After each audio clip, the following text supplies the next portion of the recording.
Again, one of the many disadvantages of a multicultural society is that the various national, religious, and ethnic communities which go to make up such a society often fear and hate each other.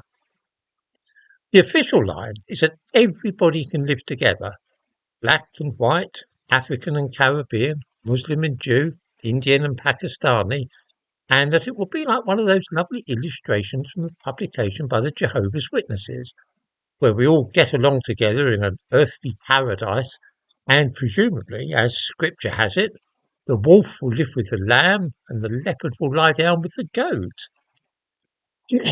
Alas, the reality is somewhat different.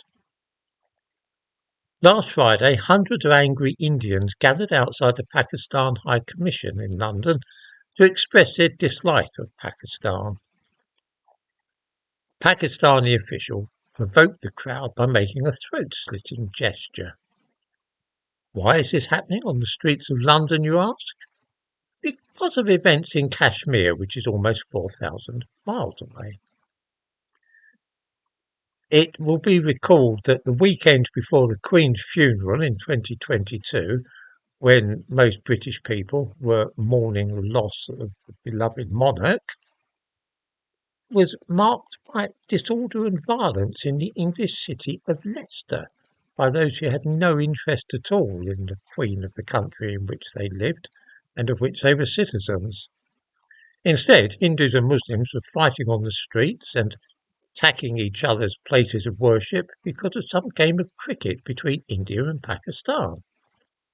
One is irresistibly reminded of Norman Tebbett's cricket test, by which one could judge the integration of immigrants who claim to be loyal Englishmen.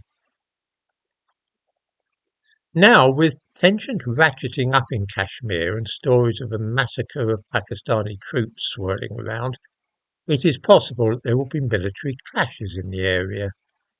This will instantly be reflected by actions in this country, as those of Indian and Pakistani descent set to with each other on our streets.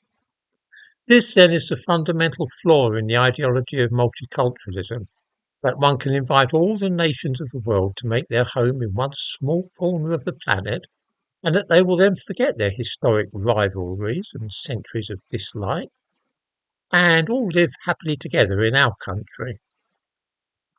It is a sort of stupid idealism to which teenagers are prone, but which most of us realise by the age of 30 is a lot of foolishness.